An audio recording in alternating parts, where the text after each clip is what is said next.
You can introduce yourself, Susan. Okay, hi, I'm Susan Byrnes, Clifton resident, artist. Maybe one day we'll have a little art tour of everybody's studios here. Yes, why not? Yeah, I don't know. that would be pretty how that cool. would happen. We'd have to have a big financer, someone to finance. Really? Don't we just invite people and open our doors? You could, and then, but I guess you'd want to videotape it so that people could see it. Well, when people come to see me, I'll take out my phone. I'll do a little video. Well, we can see Susan's work in her upper left-hand corner there. Hi. My work is right here. Orange and pink and glitter sequins, actually. Yeah. It's called Homage to Linda, and it's a piece that is an homage to the artist Linda Benglis, who did a lot of work earlier in the 70s, I believe, with polyurethane rubber. And that's what this piece is here. And she also did pieces with metallic, like sparkles and glitter in some of her later pieces. And so this combines both. And it's in a process that I use to kind of make cast paintings. Mm-hmm. So I think her work was more sculptural in a sense, but my discovery of this material came from my own background as a sculptor. So this was material I would use making molds for casting, but then I started using it. Yeah, so I just stopped by, check out the show again at the opening. So you put that in a tray and then you Yeah. lay things on it and pour things into it? Yeah, pretty much, but upside down, like pineapple Yes. upside down cake. So then you flip it over and you see all the layers down through. Well, and the person you were referring to, Linda Benglis. is she like a major international She artist? is, yeah. She did, is this family friendly? I'll say this in a family friendly way. She took out an ad in Art Forum in the early 70s. It was a feminist oriented ad where she posed naked with a certain object that some people would find offensive in arenas other than maybe like pornography. And she became very famous for that particular ad. It was about the lack of women in museums and galleries in New York. But actually, she did a lot of work with abstract sculpture. And so you might have seen these big, like wing-looking forms that she took this other kind of polystyrene material that was liquid, and she poured it over these armatures that came out of the wall. So if you've ever seen, those are kind of famous pictures that are out there of her. And then also she did these big sort of lumpy things on the floor. It's very non-objective kind of work. And they were all cast plastic? Cast synthetic materials of some sort. And in the time when people were doing a lot of stuff like Donald Judd, having people fabricate their work, Eva Hess was working with more like the resins and those kinds of things. And Linda Benglis was working with these poured other kinds of polyurethane, polystyrene type of works. Well, we're looking at Yeah, there it Susan's is. work right here. The color is a little off. It's more like bright orange.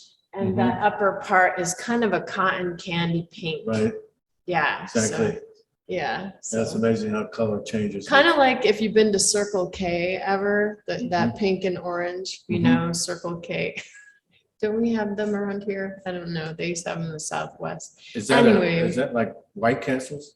No, it's like a convenience store. Circle K, their colors are pink and orange. But anyway, this piece is kind of interesting for me. It's one of the latest ones I've done. And the effect of the rubber, even though I pour it in there, I've worked with it so it's kind of more painterly. Right. So that's kind of a newer thing I've been trying. So it has a almost Rothko sort of Yes. expressiveness to it, and that kind of horizon line.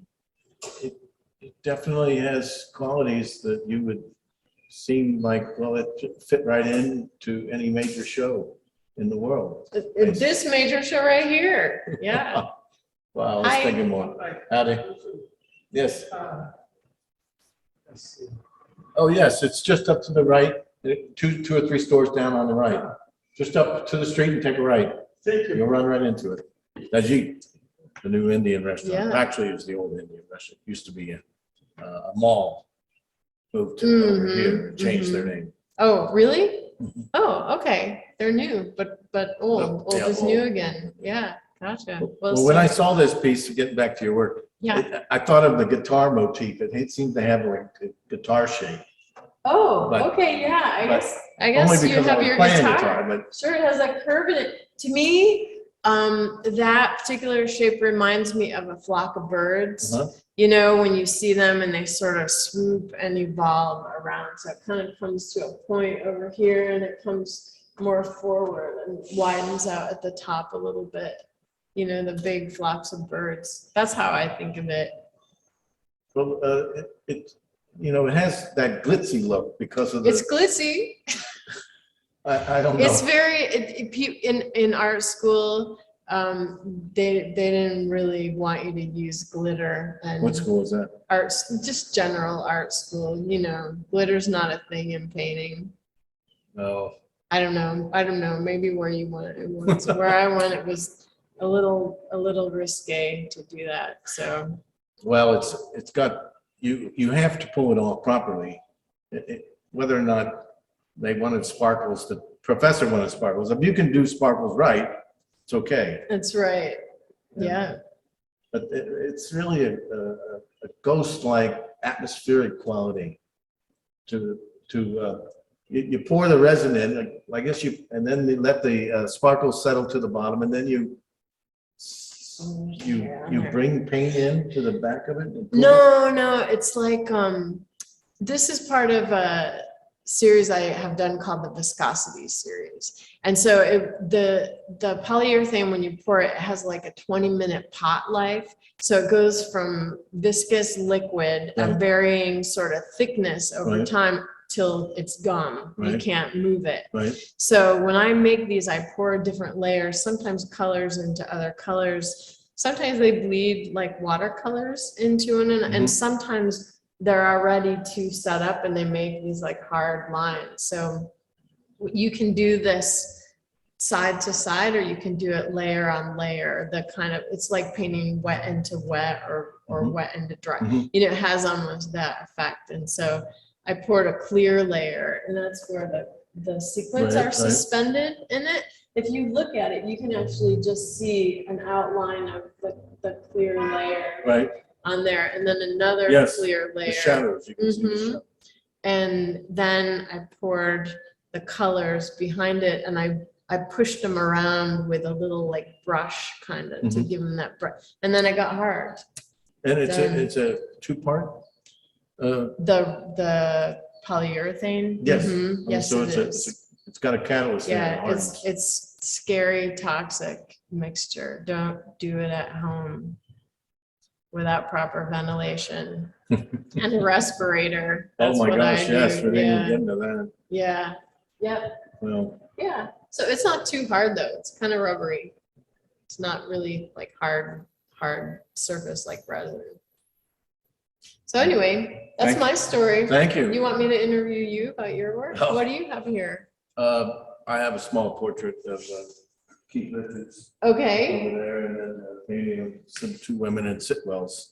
okay. So very neighborhood oriented work, and also why Keith Richards? Oh, I'm a guitar player, and I'm kind of an eccentric. I just play Rolling Stones and Okay. Robert Johnson, Okay, who is an old blues player. heard of him? Yeah. So, and I have the Keith Richards ring, the Okay. official Keith Richards. Oh, really? I didn't know he had a jewelry line. No, he doesn't, but the story is that somebody gave him this ring on his 30th birthday, and it was Okay. from a jeweler. That ring? This one, That very ring? not this ring. but Okay, the okay, Same. okay, It was done by Corson Hackett of London, okay. and they had a shop in Soho. We used to live in New York City at the time. and they took it off the market. You couldn't buy it after they gave it to him, or whoever gave it to him. And then about 10 years ago, he released it, so you could buy the official Keith. Cool. Just the eyeliner, and you got it going on. I don't know, but I'm on a series of painting portraits of musicians that I admire. Mhm. So I painted, I started with Keith, then somebody commissioned Billy Idol, Oh, and now I'm working on one of Robert Johnson. okay. And I guess eventually I want to do like a full-length portrait of Keith. Oh, howdy, come on in. Hello. Another Hi. Clifton artist in the show. Yes, hello, yes, that would be me. Yes. Well, I will move from the interview Yes, seat so you can, Oh, thanks my everyone. goodness. No, we're done. We're good. Yes, thank you very Yeah, much, thank Susan. you, Thank you. Tom. Nice to see you. What's your name? I'm Don French. Don French. What's Oh, mine? didn't we? Oh, no, you talked to my husband a lot. You're the wine guy, right? I am. Is Yeah. your husband Brian? Yes. Brian Gebel? Gabeline, yeah. Gebel, okay, I'm not. Yeah, yeah. Oh, please come in. Oh, okay. Yeah, this is the hot seat.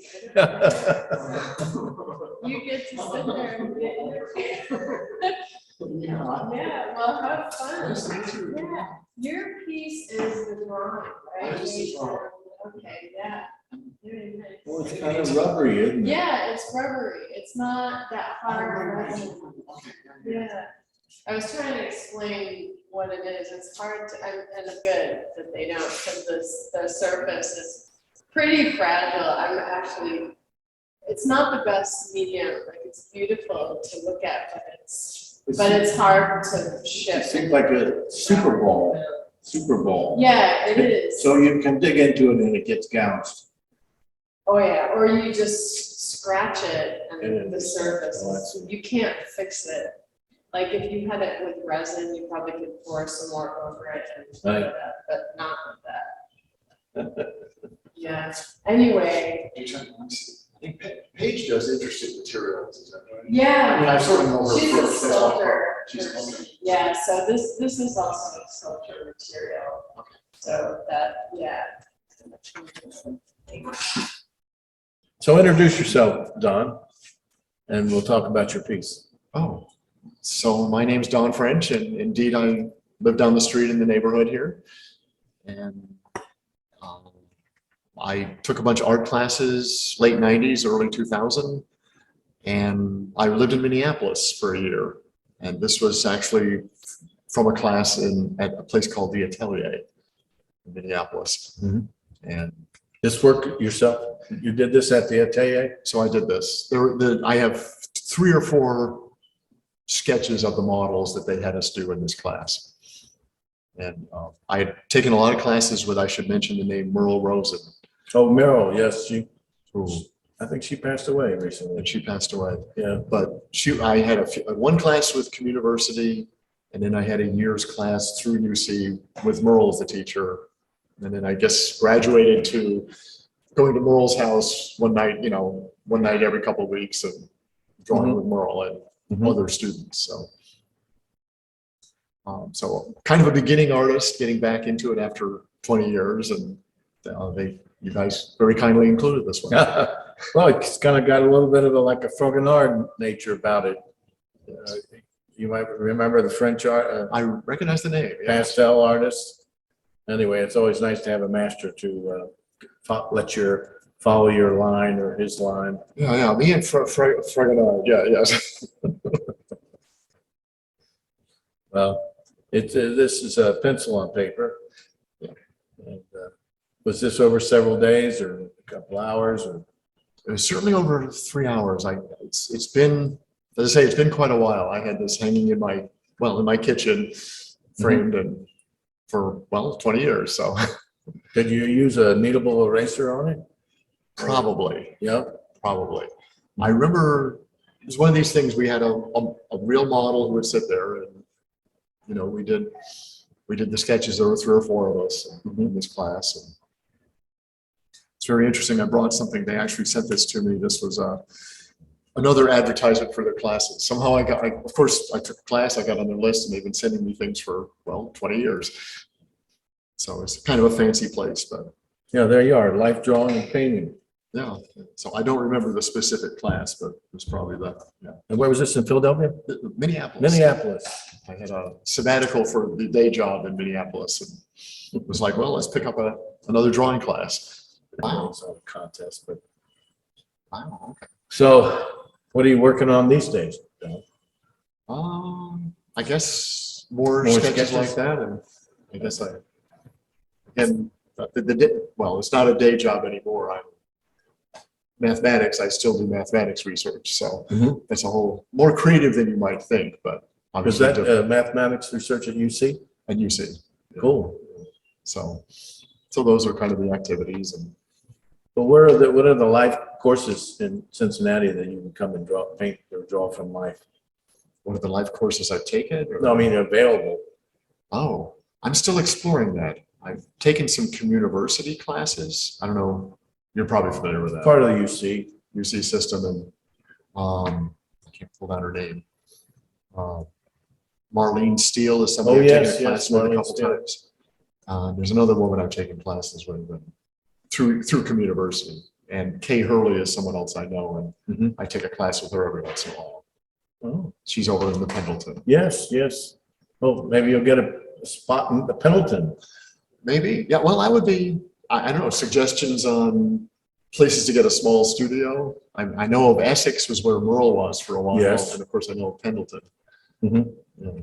But Well, I mean, the upstairs in the house works pretty well. But well, yeah, I hear Tom Lohre has a nice barn out back or something. I work on the third floor of my home. Okay. I've got a pretty nice studio.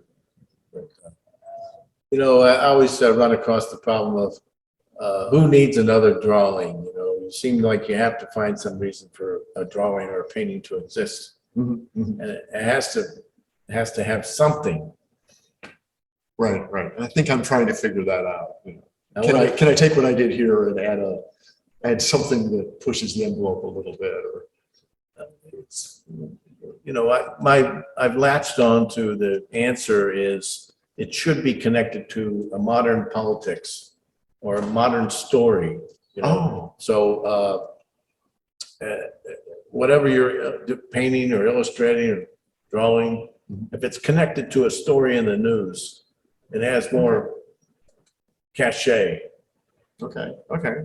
Interesting. Okay. If you can make it into a political statement, it's like you know, a drawing against you know, apartheid or so forth and so on. Okay. I think Marlene had a class about drawing your pet's portrait. And so I've been sort of pulling off the Facebook various friends' pets, and I'm starting to draw some of them, which is not terribly political, of course, but Yes. of course, the next step for me, I did a lot of pastel, which is not in the show, but I'm also trying to do colored pencil, you know, and that's a little trickier than you'd think. It's simple to use, but to make it work is a little tricky, I think. Yeah, colored pencil. I've seen the master illustrators use. One I think of is Mel Odom. He's brilliant at it. He does a real, but it's carefully shading Right, to bring the intensity of the color and then grading it off. He did most of his work in bed, you know, with a pad. Oh, geez, okay. Just working on them. But he started with a good drawing, Okay. and he did all portraits. So I mean, I'm hoping for something that's not super realistic, and you know, it looks realistic, but it still has a little more of an impressionist thing. I mean, I've seen colored pencils where they're more strokes and they push the color envelope a little bit. You know, it's not they allow the usual. I have a complete set of pencils, but I've never really been able to use it as something to create a portrait with. I don't know what prevented me from doing it. I guess I wasn't set up to just constantly move the pencil back and forth and straighten and increase the intensity of the color.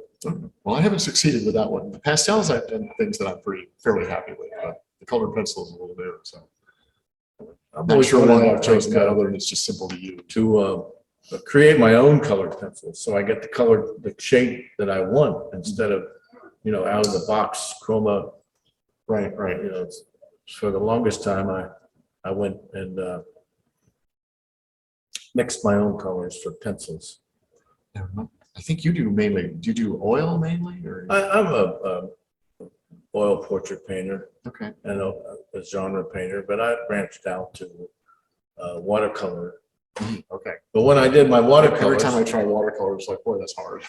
well, when I started with watercolors, I had about 40 little film canisters in a perimeter around my palette, and they were filled with all shades, Okay. like 5 shades of green, 5 shades of flesh, 5 shades of brown, and I would dip my brush into the shades, Mhm. and then I would paint, effortlessly because I had all the colors mixed. Oh, so you weren't mixing on the fly. None, no mixing on the fly. You created. I recreated the complete, like a row palette. Okay. Okay. And that's the only way I like to paint watercolor. Interesting. That's a good tip, actually. I mean, the people at Plaza Artists are now, they're becoming my best friends because I go in and buy a few new pencils all the time. Yeah, well, that's what the pencil color is never really the right color. But it's sort of the same game you're doing, rather than try to blend Yeah, and get if to you this right can thing. get the right pencil. And like Pantone had sold those markers. Okay. Like 300 different shades, So I was able to get that.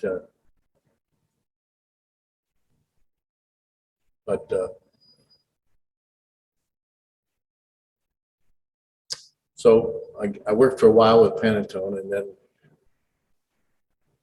I didn't really execute anything in it. The next the set of colors that I made my own spectrum palette with was oil pastels. Okay. Okay. I know what that is, of course. And I would melt them. Oh, so you created your, okay. Yeah, I would melt them in a little thing and then extrude them into rods. Oh, okay. And so you had crayons of the color you wanted. Okay. Okay. But oh, you could take 2 different oil pastels Yeah, and melt them, and then you had a little molders thing. yeah, Well, you had a way to create. suck them into a brass tube. Wow. Okay. And okay. I had, but the color itself was melted on a surface. Mhm. So there's a melted crayon texture. Okay. Not unlike that piece there. I mean, it really has that kind of quality. Okay. Wow. Okay. But making pastels is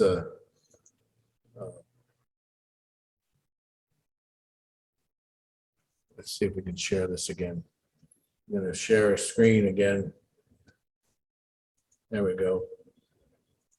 Well, I appreciate your tip about the watercolor because it just seemed too fussy and it would, create your. Yeah, I thought of gouache. Yeah, gouache Yeah. would be a little less. Well, you can buy the little kits that have all the little bowls. Mhm. That would be mixing, but I was talking about 40 little Right. candles. And we had, But you get 2 or 3 kits and create your own set of little bowls. That yeah, so there were just you film can candles. reseal and use. Is roughly what you- I was putting this in the freezer and freezing it, Okay. but it doesn't last long, watercolor. But the painting, when I paint with road colors. Right? So then you cross mix them and mix them. So, but all that's sort of secondhand concerning the work itself. Mhm. Talking about the process is not really focusing on the important part. Right. Like, who is this person that you're sketching, or what is their role? Oh, how do you? What I learned 20 years ago. I mean, I went through this transition and the drawing on the right side of the brain transition. As a little kid, I draw and I do the bad thing of, oh, there's an eye, it's an egg. Draw the egg, done. Mhm. And Merle and the other teacher who I don't remember through community got me to do this. Oh, wait a minute, there's shapes and negative spaces. But it sounds like you're getting it, taking another step of you've got an image that looks like some photograph, but how do you take it another step, add some personality to it or something? Or I'm not sure what I'm saying. Well, somebody was I had to write up a proposal for another art show. Saw Goshen's SOS show. Do you know about it? I should, I don't. Anyway, it's been going on for like 15 years, maybe 25 years. And he's currently showing it after the Art Academy closes for the summer. He Okay. takes over the space. Any art you submit is accepted. It's all about social peace and justice. Okay, okay. So, where I was going for? Oh, I was writing, you know, you always have to write up a bio and description of the work that you're submitting.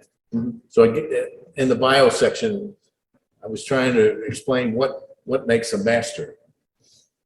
Okay. And one of, among other things, one of them is a person who devotes his life to his art, you know, much to the regret of his family, his friends.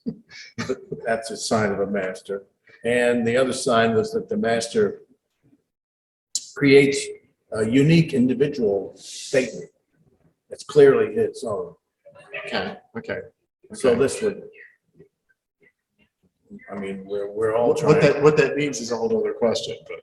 Well, to have a drawing like this, you know, if you could really stick very closely to the style and be very repetitive with the handling of the manner, you know, like Then it'll be still be mine. it would be yours uniquely, sort of like you could say, well, maybe this is a early Lucian Freud.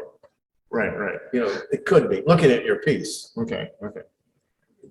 So that you're trying to determine that style that's definitive of you. Okay, okay. I don't know if, see, that's the trouble being a portrait painter. You're really trying to paint the portrait of a person. It's not really about you, but if you're going to be a master, you've got to be able to meld the two of them together. So Sure, sure. whatever portrait you do, everybody can immediately recognize who the person is and also recognize who the artist was. Okay, okay. So it's a big challenge. Cut me off if you need to. I have one more thing to add to it. Yes. One thing, so in math research, you do a lot of, okay, what's already out there? What are the known things? And then you try to, so you're trying to, you know, spell that out as best you can if you're writing a paper or trying to make a publication. And then you say, okay, here's what I did, and here's why it's a step beyond everything else out there. And you don't have to take it far, you know, it's a tiny little increment, but you have to make an argument that you've made an increment. And I sort of see this as a little similar. Okay, here's all these portraits, here's all these styles.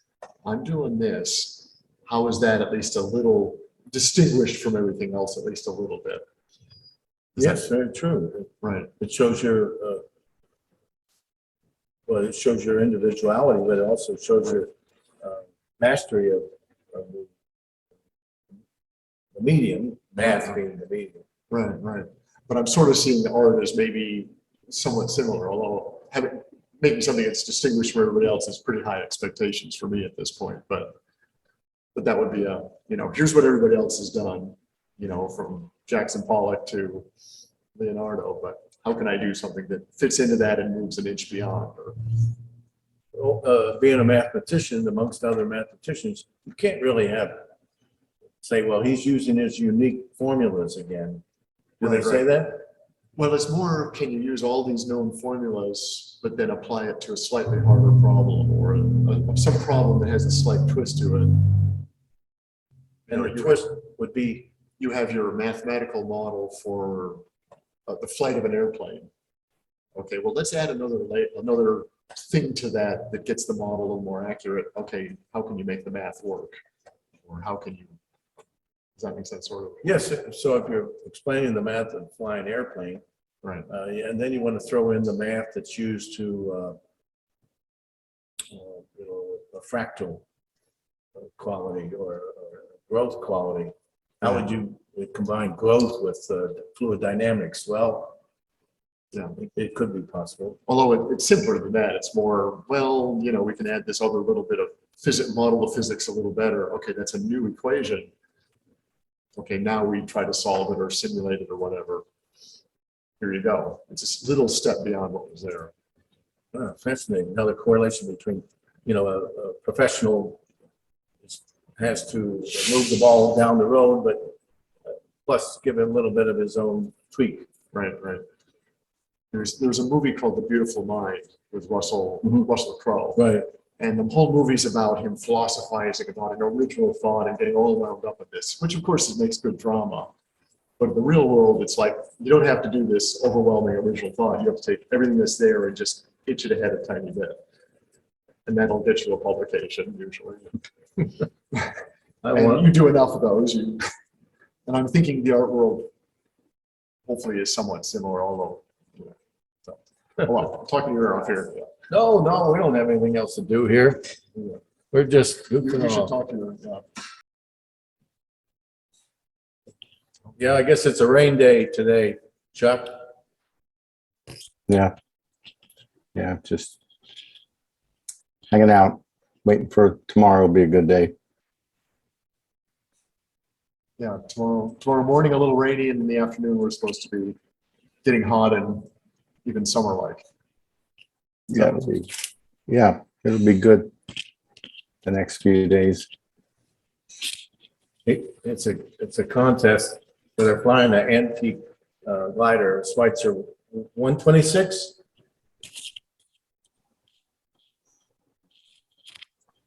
So anyway, it's a metal monowing aluminum plane, and they fly the same one, same plane. Okay. Wow, very good. Wow, good for you. More courage on that one than I would, yes. Well, it's fun to use just the air to fly. Okay. Oh, right, well, okay. Without the propeller, you Right, can right. really stay up. They haven't been able to stay up all night, although I think they're working on it. It could be. Just a matter of having a lithium battery and a propeller. Oh, right. Okay. But now Chuck is doing just a glider. Just a glider. Not an It's electric, not an electric motor yet. antique aluminum skin glider, one person in the cockpit, and they just do contests. Okay. Wow, sounds good. Okay. Yeah. Do you have any other hobbies or besides art? I guess the art and the math is now sort of a hobby, so yeah. I'm a hobbyist mathematician, but I've never been able to really apply my math interest. I'm working on celestial mechanics. They're using the sextant. Okay. So I'm well on my way to mastering the sextant. But I guess my real goal in math is to create another painting robot. I made a robot that painted out of Legos. Lego uses a computer language called LabVIEW. It's like MathView. That's Anyway, okay. Yeah. It's a graphical interface that Lego used to make their robotics, which is a robust robotic system. You can do anything you want with Legos Okay. using their applied LabVIEw, adapting to keep on. I can't seem to get this to play. Just do a slideshow. Repeat the slideshow. So anyway, getting back to LabVIEW, this robot I made was just a printer. Okay. It just went back and forth and moved rows, and it had a dial of 8 different colors, and it would melt the color on the surface. Well, I keep on wanting to make another robot that may be sort of like an hinged device, and would have still melt the color on the surface. But working out the mathematical equations to apply like a matrix, so many dots, and you've got the same color, so many dots, and each dot has to be addressed, melted, then moved on to the next dot. Oh, okay. So you're trying to sort of create a robotic painter in some way. Yes, it looks like a painter, but I stopped on the math part. Well, this is sounding more trigonometry. Yes, it's all trigonometry. But Stuff. Yeah. I guess my whole scheme was to that the machine would search the internet for an image and then execute it. Okay. With some sort of formula. So now it would search for the string or find something, then decide whether or not that was the one it wanted to use, and then go ahead and paint it or draw it. So you sort of provided an image and then it would No, you just read the image and, you define, you supply it with an idea. He takes the idea, finds an image that reflects the idea, and decides on his own the program. sure. And then to execute. Interesting. Okay. Okay. But as you might say, there's a lot of levels in that. Well, no, that's pretty interesting cutting edge. Well, well, I should really look into what Lego is doing now more and more. Well, I have one of my younger colleagues in what's called an optimization class included, during the semester, 3 months worth, included a couple weeks on what's called machine learning, which is sounds kind of where you're heading. Machine learning is sort of having some concept, taking data, and then try to legitimize it or give it a concept. I understand. I saw some article that would say, okay, create a cat in this style, and it would go out on the internet, find a bunch of cats. Yes. And it would then create the style, but it figured it out along the way based on things it saw out there. Which is, I think it's a little different than what you're doing. No, it's very much similar. I just, I wonder who my mentor would be in this sort of endeavor, because I definitely need a mentor. I have machine learning on the stack, but I don't know a whole lot beyond the magic words, and it's sort of an optimization. I suspect the math behind it, given some time, I could start to sort some of it out. But it's also got a lot of data stuff and statistics and probability, which I sort of know, but I don't know well. Well, we'll have to look forward to me trying to do that. Because that's the one question I get from people. When are you going to come up with another robot that paints?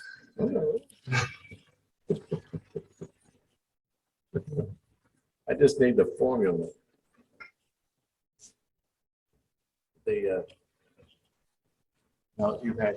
Now Susan was here. Have you had other? No, we're waiting now. But you can go anytime you want, Don. Oh, okay. All right. I'll see what I can get something out of this. Yeah. Okay. Well, no, I guess as long as you guys are doing, Here, go behind that door and push that window track, that light. See the button on the left there, lower left? The window track, now push that. Where's this? Yeah. Yeah, see now we've got lights, see? Oh, it's got in the evening. This is where I need to be. Yeah. Well, see, that's why I have my hat on, so I don't have Yes, you have your- reflection on my forehead. I see you display yours prominently. Right. Well, I'm sure you're thinking about the tattoo to put there. oh, there we go. Yeah. Thanks. Like a circular mantra. Yeah, sure, Tom. I was thinking of a tattoo. I was going to do that on mine. I was going to put the logo for Clifton Market in there. I'm gonna hang around you guys more so I get good ideas here. Well, I don't. I can't Yeah, and Chuck has sort of, subdued his, mermaid tattoo up there. All right. Hey, I'm working on my tan. Okay.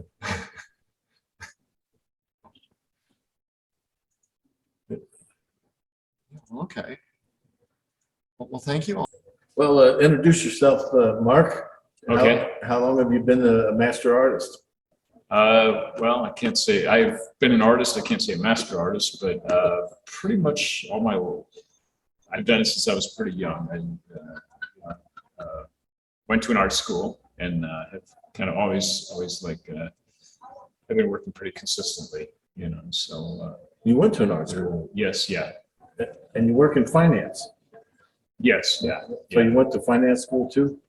No, I kind of sort of was able to get my foot in the door with programming. So this is back in the, let me see, early, mid 80s. I have to think about this for a minute. So I took some programming classes, and at that point, that was enough to get my foot in the door with a college education. Oh, Even great. though my major was in fine arts. Really, you know, major like a in fine arts. You know, so and you know, I tried the restaurant gig, and you know, Where was your major in fine arts? Where was it? School of the Museum of Fine Arts, Boston.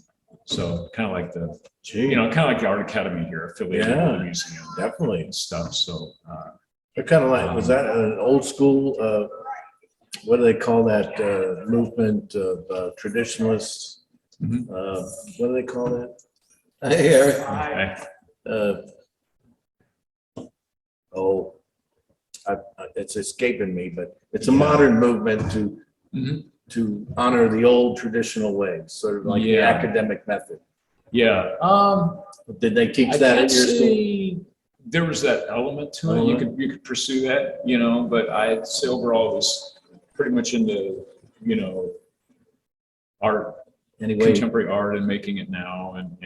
But there were, you know, you could take anatomy classes, you know, drawing, and you could go that route. And some did very, you know, kind of a classical type of training. You know, they offered that too, you know, and even a couple of the modern instructors sort of emphasized classical training, I guess, for learning. So, well, were you painting things like this that's on the screen back then? no, back then it was very, very expressionist, kind of like, We'll go through the rest of the show and uh, we'll see what another piece come up here. yeah. Back then it was like, it seemed like, so this is like in the early 80s. At least in that area of the country or something, it was, everybody was into thick paint, you know, big paintings and thick paint, you know, very kind of expressionist type of paintings, you know. So Do you have some of those at home? I do, yes. Yeah. Yeah. Oh, here's another one of yours. Yeah. Uh-huh. Well, and tell us more about this style. How did it get populated? How did it come up to your head? It's kind of a long evolvement, you know, from getting more and more towards color, and as I guess trying to refine the use of color, and that combined with a switch from oil paint to acrylic, because I was in a small studio, and the oils were just bothering me a lot. You know, I like, see. Just the vapors and stuff like that. But these they are didn't acrylic. used to, but yeah, these are all acrylic. So when I went to acrylic, it sort of seemed to move along kind of a certain, you know, progression to the paintings, and just an interest in more color and kind of addressing color in as direct a way as I could. You know, so flattening out the image, and you know, there's very little inflection or texture or something like that, and which was kind of scary going into that, because I've always actually loved like a lot of texture and stuff. I mean, the early paintings were very, you know, built up paints and that type of thing. So it was kind of a different direction. So, You know, these works of yours, I don't know how you describe them other than color field, squares on the canvas. You got the great masters that did it. Who was it? Ellsworth Kelly? yeah. Rothko. And I know you're working on how you can make it your own individual style. Yeah. It's tough because it's been done a lot already. Yes, I mean, like yes. geometric painting has been around now for, I guess, you know, like 100 years or something. Not You know, that you can't. it's been a long time. So, yeah, trying you can't make it your own. trying to make it my own or do something unique with it, hopefully, you know. So, But to fall in love with one color, to be obsessed with one color, you know, you don't talk to anybody unless they're wearing that color. Or, you know, yeah. you could be obsessed about one color. I don't know anybody that's like that, but Yeah. I mean, how do you? So many. There's the light effects in like impressions paintings. I've never really made like a short list of, well, how do you create that fantastic lighting effect? You really put a high chroma against the opposite as a dull gray tone? Yeah, or yeah. Something like that? Is that the answer? Yeah, I can sort of, I feel that way even with these paintings. You put, and I'm Yeah, sure you you, gotta I'm get sure you know right that too. color. You put one painting next to another. I mean, one color right up against another one, and it changes your how much it changes your perception of it or sets it off. Or, Yeah, even, you know, so. Even Matisse he did a lot of colored paper, Mhm. and he would symbol, you know, colored paper is a great way to experiment with how you're gonna have these types of shapes next to each other. Mhm. Do you find yourself doing that, or just painting color on paper, cutting it out, trying to see? You know, I've kind of tried different I'll just try different things, you know. They usually start with some kind of a sketch, whether it's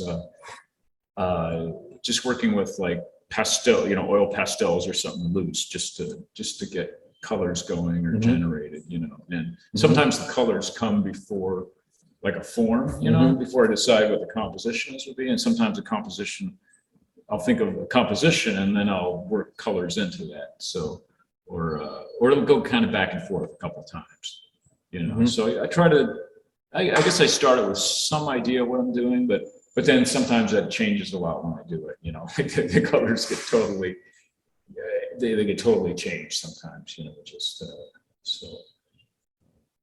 I found when I started my mixing color period of my life, I mixed a lot of bad color, and I had lots and me lots too. of bad color. Uh-huh. But now I got a sixth sense about it. I'm kind of surgical about my mixing. I don't waste too much color. But That's in the good. beginning, That's boy, good. I wasted a ton of paint. Yeah. Yeah. Unbelievable amount. Because color mixing is more chemical. It doesn't really work out according to theory. Yeah. Yeah. But do you have certain colors that excite you more than others? I would say, and they're kind of, I'm sure you feel this way too. It's just certain shades of a certain color, certain shades of blue, or, you know, I go through phases lately for some reason, or different kinds of orange is coming up in the work, you know, lately. So sometimes it's a kind of a dirty brownish orange, and sometimes it's a real pale pastel kind of orange, you know. So I probably do have kind of favorites. So I tend to not gravitate towards browns and things like that, but I'll use them sometimes for, you know, like in neutrals or something, or, you know, in browns are dark orange and dark yellow. Yeah, Basically. yeah. So, But, well, these works were done when? The ones that you're showing now.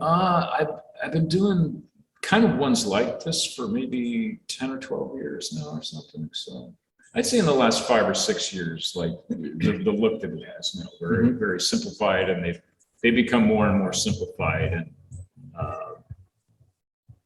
you know, just maybe 6 or 8 colors, that type of thing, you know.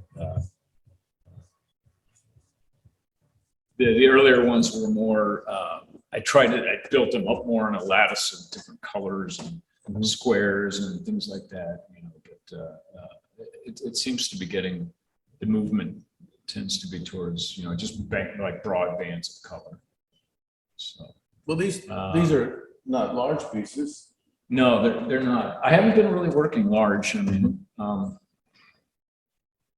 I kind of like these sizes. I might go a little bit bigger than some of these, but overall, I kind of like the small size. Do you have a studio?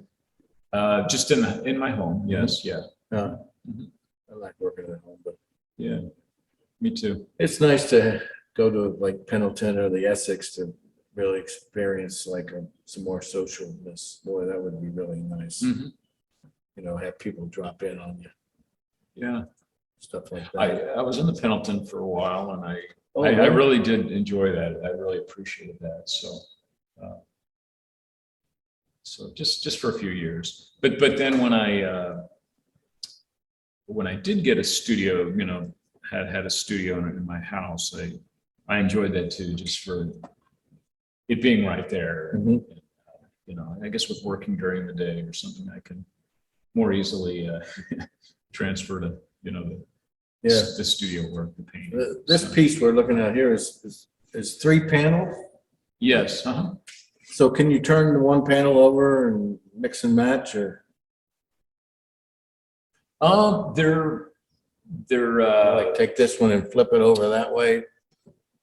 yeah, the panels are bolted together. Uh-huh. You know, the bolts are made, they can be removed, you know, if they had to, but basically I see it as pretty fixed, you know. Mhm. So I've kind of thought of that, you know, just being able to interchange it or whatever, but Now, why did you go with the bolting together?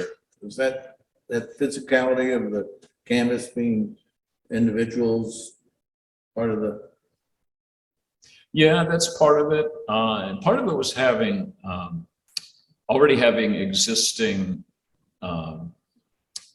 wood supports that were in those shapes, you know, so that had like 3 wood Right. supports, Right. stretchers, if you want to call Right, them, right. that I had made, not for the purpose of doing a diptych, but for doing standalone paintings that just really came out. And because I did a series of those, and I stopped doing that series. They were in oils. Right, It was like an earlier series I did, but I had all these leftover boxes. So, right. so I kind of, Oh, I see. that was kind of the genesis really of this, you know, and then I kind of Yeah, we thought, well, can't what am I see, going to do with it? You know, we what can't am I- see in so- this image, but the canvas is 4 inches thick off the wall. I mean, the stretcher is 4 inches thick, I guess. Uh-huh. So were those custom-made frames, stretchers? Yeah.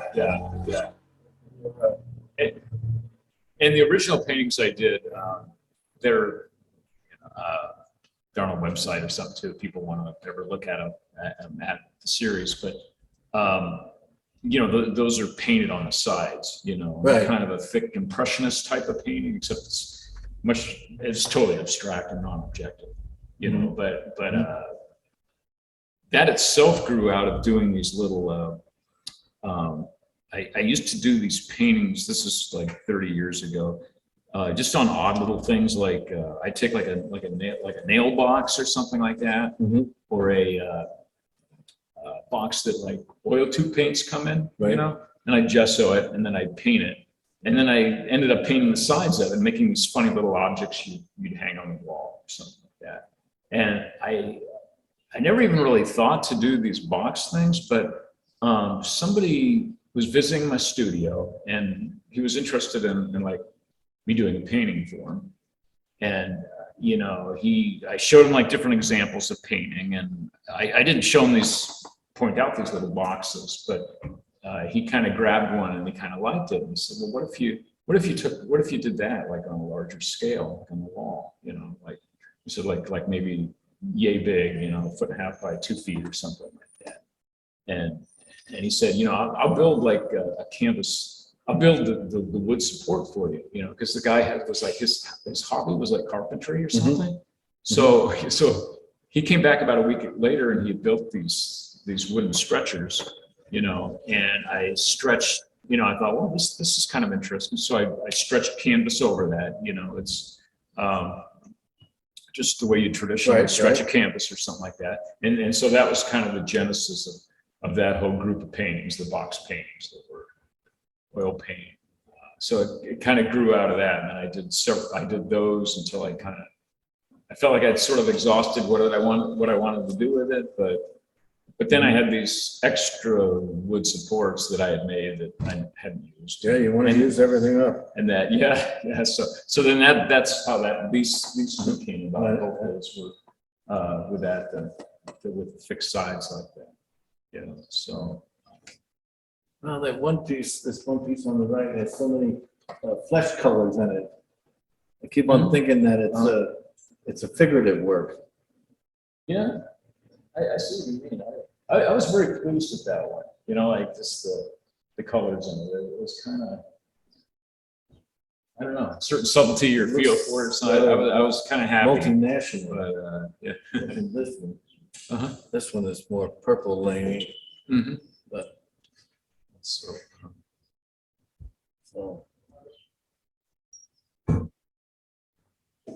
working on now?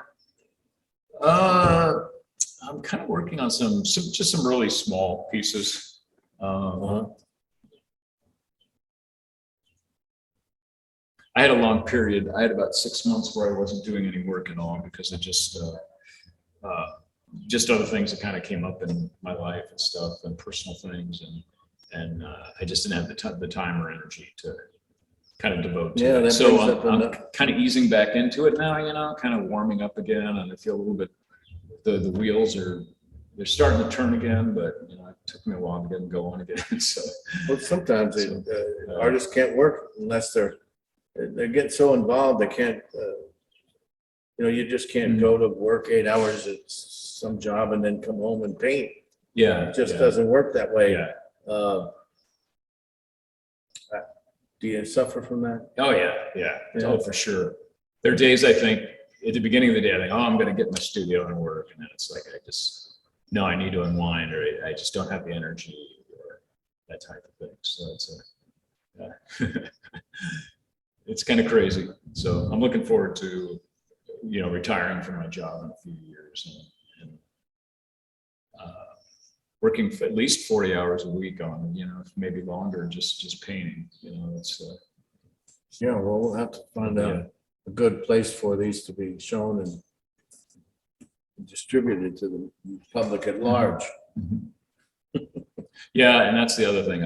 I really, my small amount of time, I tend to just do the paintings and I haven't been out there kind of hitting the streets with them or trying to market them, you know, so I really should do more. I know, you know, you know, Tina, my wife, says, you know, I should, you know, trying to sell them, and I know what she means. I should be, but you know, I want to get them out the door, but at the same time, it's like, you know, it's Yeah. I want to go paint too. You know, I want to move it further along. You know, so, I've been distributing my older works at Everything But the House, Okay. and it just, you know, gets them out the door. You take a pretty good hit. It's, you know, get maybe a fifth of what they're worth, but you know, when you have hundreds of pieces, Yeah. you can just keep a trickle going there, and people, you know, collectors see the work, and Okay. you get a fun little record of the auction prices. Okay. Yeah. So that's my. Well, maybe I should give that a try. I stopped on the pandemic. I haven't done anything in a long time, but I took a real beating on the last series I gave. But I'm ready to get back on it. Get him out of the studio. Find some other person. Yeah. That's the way I feel. They're just piling up in the back of the basement. So Right. I mean, collecting dust. you can't hide it under a bushel basket. And Oh yeah.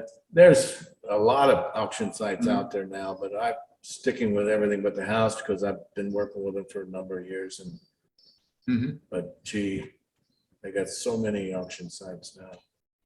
There's even a competitor here in Cincinnati. I forget the name of it right now, but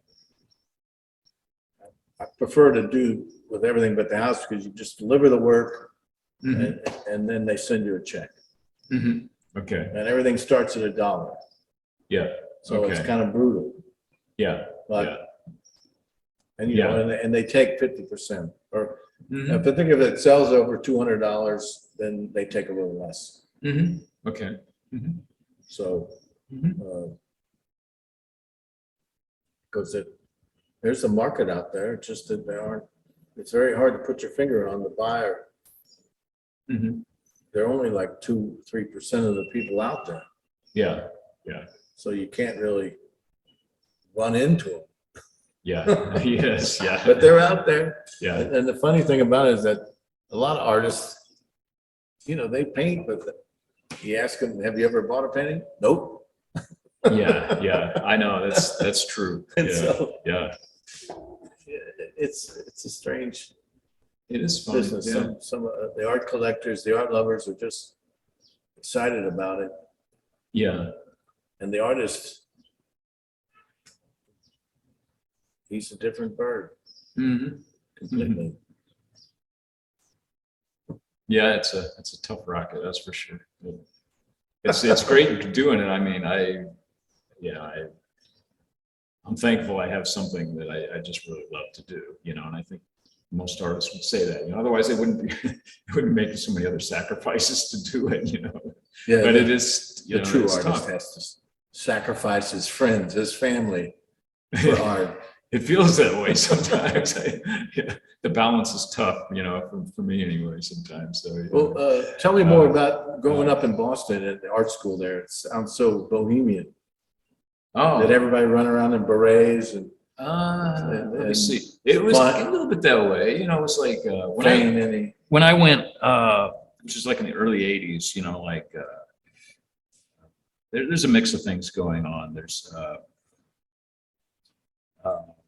you know, punk rock was kind of a big thing, you know, back then, and you know, all over the place. But I think Boston had a pretty, you know, it was a little bit of a culture kind of a thing there too, I guess, you know. And I think that influenced a lot of artists too, you know, video artists at the school doing video and things like that, or they had bands on the side or something like that. So there was that kind of influence. You must have. But you know, were you in a band? no, I've always been interested in music, but no, I've never been in a band or anything. So, Either I don't have it. I don't have the skill. I don't either. I love listening to it and stuff, but you know, I'm not a musician by any means. I mean, I don't have the ear. Mhm. I can't add anything to. My ear is still being trained. Same here. So yeah. Well, there's another Boston art school. Yours was, what was the name of it? School. No, it's a mouthful, but School of the Museum of Fine Arts. School. Yeah. Now, is that the big art school in Boston? Like Chicago Art Institute's art I school? don't know. There's Mass College of Art, which is pretty big. Maybe between those two. I mean, in New York City, you have the Art Students for League Boston.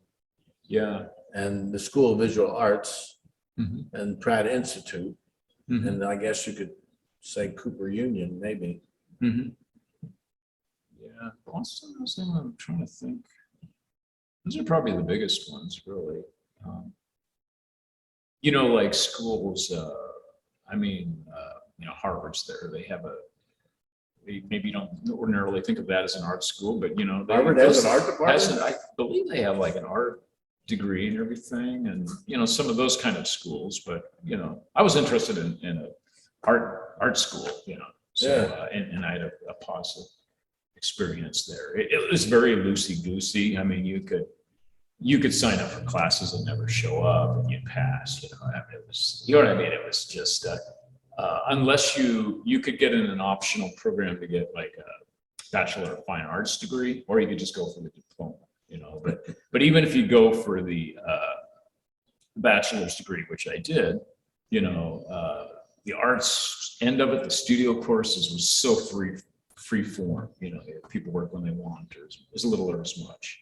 You know, and the academics, they still, you had to pass and everything. You know, like traditional academic kind of classes. You know, but it was very loose, and you know. Sometimes we had critiques, and you know, you have a big bottle of wine you're passing around, and you know, things like that, and just you know, there's a certain freedom with it, which was really kind of nice. Who were your classmates that went on to become well-known artists? There's an artist, Mark Morrissey, also known as Mark Durd, who he was a photographer. He passed away quite a while ago now. And he pretty much, like, you know, he had some really major shows and got, you know, national attention, that type of thing, you know. So he's one that comes to mind. Jane Fine, she's another artist she's shown like in, I think kind of, I remember seeing something in Art Forum. She had like a show in Barcelona or Madrid, I can't remember. So she's gotten some recognition too. You know, they're not the big blue chip artist or anything like that. those are two I can think of. Pat, what's her name? Pat Hearn. I think she was like a video artist. She got a certain amount of esteem. Well, I can't think of Anyway, so- anybody that became famous in my, I went to NKU and got a minor in painting. Mhm. I studied at the Art Students League for a little bit. So Mhm. my mentor came into town and then that was the end of that. I just assisted him. Mhm. Oh, okay. So, Good. but what an incredible situation to have a funky little art school like that. The Art Mhm. Students League or the one you're speaking of. Yeah, yeah, they were good experiences. So How many students did they have? they were, I want to say, it's like a 4-year program. I'm trying to think of how many they might have had, 800 or something. I'm just maybe less than that. It was small, So Well, it wasn't huge. The Art Academy is expanding. Mhm. You ever participated in Goshen's SOS show? Yeah, many years ago. Yeah. So, I just put in my application for this show. okay. It's going to be at the Art Academy in June. Mhm. There's still Oh, good. plenty of time to put it in. Yeah, is this for the social justice shows Yeah. he's been doing? Okay. Yeah, you'll have to take your work like here and make up the little description Yeah, and yeah. describing it as a manifestation of social peace and justice. Yeah, yeah. I was thinking, how could actually, I'd love to show it, show something like that, but I just don't know how to frame it that way. I guess, if people are willing to interpret it a certain way, I mean, I certainly Yeah, like believe this in. piece here. Uh-huh. It doesn't have to be like a scene of a bombing or Yeah, somebody literal, in distress. Yeah, yeah, He supplies a little space for you to describe it. yeah. And Okay. you just describe it Yeah, yeah. and just pick whatever Okay. your toujours is. Sure. Yeah, yeah, yeah. I submitted a series of paintings of the right whale. Mm-hmm. I did a sail and sailed the coast of Maine for a month. Wow. And I learned a lot about the right whale and the plight of the right whale. Mm-hmm. And so I painted a painting of a right whale on the surface next to a lobster buoy, Mm-hmm. which they're kind of like at the opposite ends. Yeah, yeah. One's killing the other or whatever, I don't know. But anyway, Yeah. it was just a painting of a buoy with the whale. Mm-hmm. It was a known whale and a known buoy. So Mm. every buoy has a number on it, and every right whale is known. There's only 356 left. Wow. Wow. And Yeah. I did a little research on it and to write the little blurbs. Yeah. I really said that I started this from a summer vacation. Mhm. And so I studied about the population, how many there are, and like in 1990, there was a lot more. Mhm. And then there was a die-off, which I don't really know about, that like took Hmm. a fifth of the whales. It had nothing to do with the lobster pots or ships running over them. Yeah. Yeah. And now they're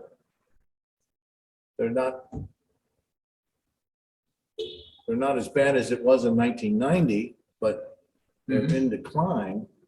So they really don't know Mhm. much about them.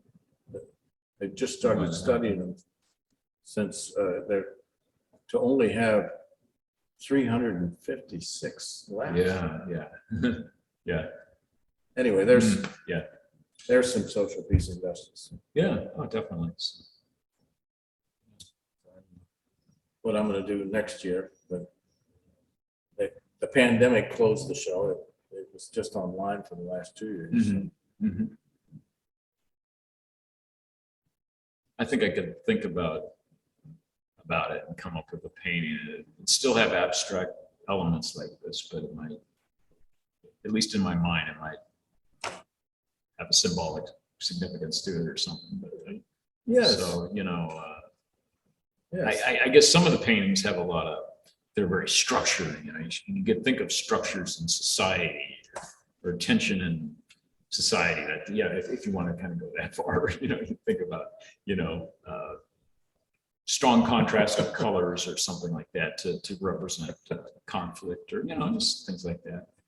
You know, in a kind of a non-literal way, I guess. It makes you think of like, what did Rothko say? I don't care about, you know, like Picasso working in Europe during the war. He didn't care enough to leave. Mhm. I guess he was working in Spain during the World War II. He was just continuing to work Yeah, yeah. without having politics affect him. I guess some artists don't have any political leanings. They're only interested in red or blue or yellow. Yeah. And if you don't have anything to do with those, then I don't want to talk about it. Yeah. What I've read about Rothko is he was really into, it was all feeling, you know, Feeling. it was doom or elation or hope or you know, it was all about sort of this emotion. He wanted a reaction from his audience of a feeling, you know, it wasn't, It's a feeling. it was very much based on that. So, you know, through color and that type of things. Wow. So to me, you know, and I can kind of relate to that to some degree. I think painting conveys kind of in its own funny way, you know, an emotional response or you know, just you can. Yeah, but it's just a huge color field like a Rothko, two colors fighting each other. And Rothko is really completely immersed in some emotion that this color is affecting. And wants the audience to have the same feeling. Well, that's pretty much impossible. Not the same feeling, but a response maybe or something. I just, let me ask you, and do you respond to those at all? Like when you see them, like, you know, like in The Rothkos? yeah, like if you're standing in front of one. Well, I certainly, And maybe you don't. I don't have the same respond to some feeling. things and not others, but Rothko was very particular in getting the right transparency and color and surface texture that he wanted yeah, for that color. Yeah. And that was a big part of what his emotion was. Uh-huh. But he was clearly, he was sleeping with it big time. I mean, it was a complete obsession. I guess we need to see a good movie about Rothko to get to the end, at the bottom of this, to do some more study. yeah, yeah. I really wonder, but he did pay close attention to the color. It had to be a certain way. I suppose his apprentices really took it hard when he said, "You stupid. Can't even see one color from another. Can't you see how this?" And the apprentice is looking at two different colors. They're saying to him, Yeah, he didn't see any difference. yeah, yeah. So I gotta do some more study on that. But anyway, since you're a color field painter, I'm just interested in what you studied, learned about it. I think a lot of it's for me, like the study is maybe just going and seeing the paintings and standing in front of them and seeing what I think too. That seems to make such a difference or something. When I was at school at the School of Museum of Fine Arts, it was right across the street from the Museum of Fine Arts there, and they'd occasionally have show, and there was a lot of color field. Those painters, you know, the curator, I think, really liked that period of art or something like that. So I saw a lot of that work, you know, and I just remember kind of standing in front of it. And you're just like all this color, you know, and I just thought that was really, you just get a certain feeling from it, you know. I just I just kind of really responded to that, you know, whether it was something like Ellsworth Kelly or trying to think like something like a Frankenthaler or something like that, Right. or Rothko or Barnett Newman or something like that. You know, I Bryce did- Martin. I just there's somehow encountering all that color, you know, so directly, just you know, in a very direct way, had a real influence on me. You know, the, I like that. It just was very appealing or something, you know, to me. it could, you know, to find an artist who, I only paint with thiophthalate blue. Yeah. You know, the Mill Creek here was the Uh-huh. world's manufacturer of thiophthalate glue. Really? And yeah, when you get off the Mitchell exit, the Yeah. plant is tucked away in there, and now it's not doing it anymore, but in the Uh-huh. old days, the Yeah. Mill Creek was thiophthalate blue, Mhm. and it's in the soil. I should really go over there and see if I can find some soil still stained with that Yeah. blue. Yeah. Huh. But That's something. I guess in the old days, you could go swim in the Mill Creek and come out thiophthalate blue. Yeah. I made a machine that painted a long time ago, and the machine had a limited palette of only 8 colors. So I had to make 8 colors work together. Mhm. And in the beginning, there would be like a set of 8 Mhm. that I would make, trying to make them all work together. Mhm. But then eventually I ended up making 8 colors, actually 9, including white, Mhm. that covered the spectrum. Mhm. So I had a light yellow, I had an ochre, a light green, a dark green, a violet, a light blue, and a dark blue, Mhm. and a muted red. Mhm. And these were all the colors. Mhm. And I've been painting with this palette for years in my impressionist manner. Okay. But each one of those colors is very important to me. You can't really change them.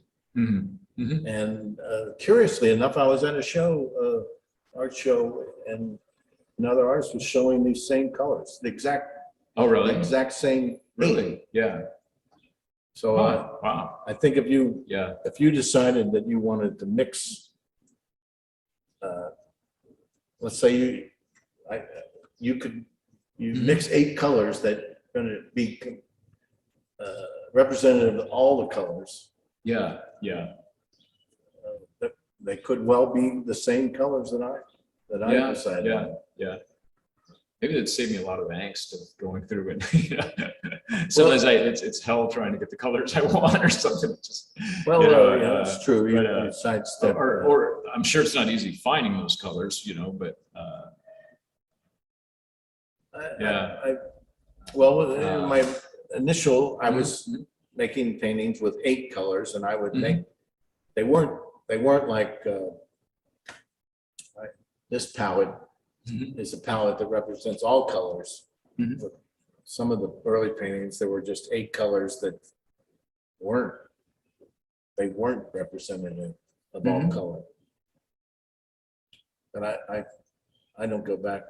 I haven't gone back. I haven't been able to change this palette for 20 years. Mhm. Mhm. Is it 2003 I started that? Mhm. Anyway, No, you probably, I'm sure you still feel there's things you're exploring with those colors or, you know, I mean, I it's, haven't been it's able to infinite correct them sometimes to, yeah. since Which you I can settled explore. on them. Mm-hmm. So maybe the next machine I make. Mm-hmm. I've been doing portraits in them, but they aren't very popular. It's interesting, but Mm-hmm. haven't really taken off yet. Mm-hmm. Yeah. We'll have to see. Yeah.